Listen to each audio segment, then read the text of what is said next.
Sinyo hindi papayag na may topic.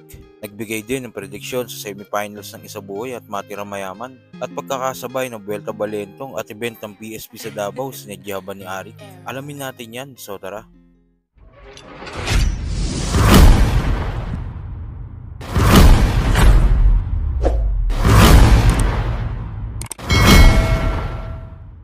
Nilabas na nga ng flip-top ang lineup ng Vuelta Balentong 11 at napaka-solid talaga nito. Nandito nga ang semifinals ng Isabuhay at syempre ang main event na marami ang matagal nang naghihintay, Sinyo vs Shernan. Dagdag pa ang undercard na hindi din magpapauli sa Metro 10 Convention Center. Kung mapapansin nyo, gaganapin ito sa September 21. Nakapareho ng event ng PSP sa Davao. Sinadya ba ito ni Enigma o nagkataon lang? Ayon nga kay Sinyo mismo ay walang kaso yun dahil magkalayo naman ang nasabing mga event. Ang flip-top ay sa Pasig at ang PSP naman ay sa Davao. Idol, kaya ba kahit madami kalaban sa kabila? Anong tinutukoy nyo, PSP? Nasa sa inyo na naman eh. Tsaka, tingin ko hindi naman magiging sagabal sa isa't isa dahil sa Davao naman gaganapin nyo sa kanila itong Metro 10 sa Pasig. Tsaka, alam ko matagal na napag-usapan tong sa Metro 10 eh. I mean, nakapag-set na ng date bago lumabas yung sa... Ewan ko, sino nang bahala sila. Wala namang problema. Sinong nauna o ano eh. Nagkataon na nagkasabayan lang talaga. Hindi na natin problema yung mga ganyan.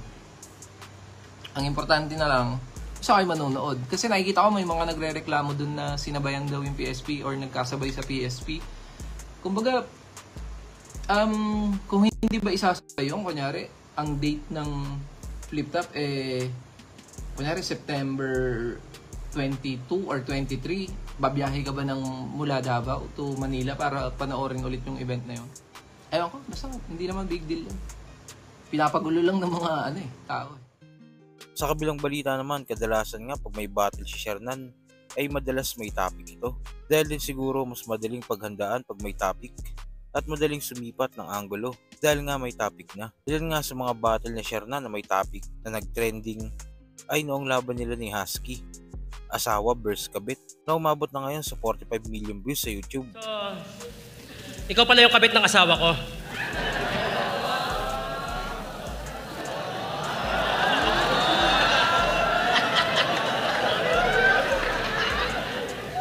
Ang pangit mo.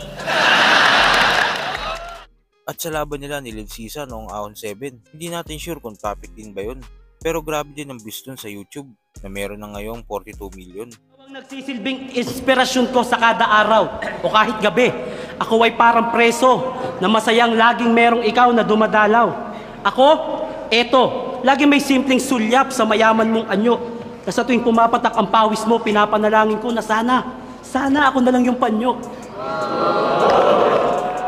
Kaya sa paglabas ng official na labang Shernan vs Sinyo, marami ang napatanong kung meron din mang topic na nasabing laban.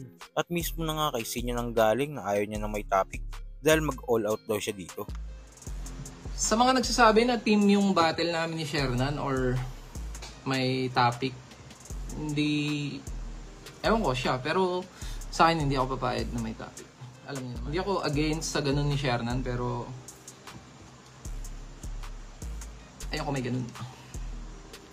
Yung sa kanila lang ni Husky, grabe yun eh. Takay na sakit sa tiyan yun, di ba? Mabigit din kalaban mo, idol. Gandahan mong sulat. Oo, syempre. Susulitin natin ticket nyo. Sana magustuhan nyo. Boss, babawi ka ba ngayong darating na laban mo? Sana talaga. Syempre gusto ko makabawi, syempre.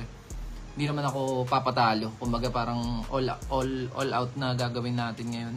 At ayun, sana masatisfy kayo sa magiging performance namin. Hindi na lang din ako. Sana mabigyan namin kayo ng magandang battle. Ayun lang. At sa huling balita, magkakasabay nga sa September 21 ang dalawang semifinals ng dalawang tournament.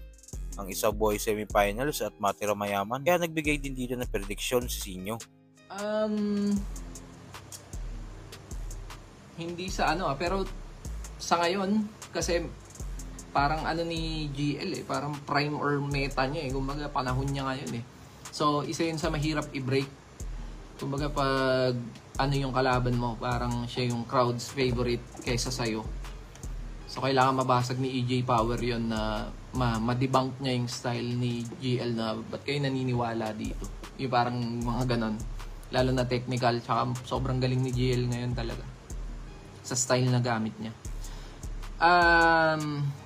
Tingin ko, alanganin si EJ kung di siya makakagawa ng paraan paano ma-debunk yung style ni GL. Pero hindi ko naman sinasabing walang tsansa si GL. Ang sinasabi ko lang, sa ngayon, sa POV ko, mas alanganin si EJ kumpara kay GL. Kay Beatroom naman at kay Slack1, grabe din ngayon eh. Parang siya yung ano ni GL eh. Parang yin-yang sila eh. Kumbaga, kung technical si GL, si Slack1, mas more on joke siya, pero kaya niya na rin mag-technical ngayon. Nakakasabay na talaga siya. Kasi hindi lang nakakasabay, nang gigiba na pala. So, ang gusto ko talagang gusto ko mag-champion. Ay, hindi, labo eh, no? Para sa akin na mag-champion, si Slack1. Gusto ko si Slack1. Pero, ang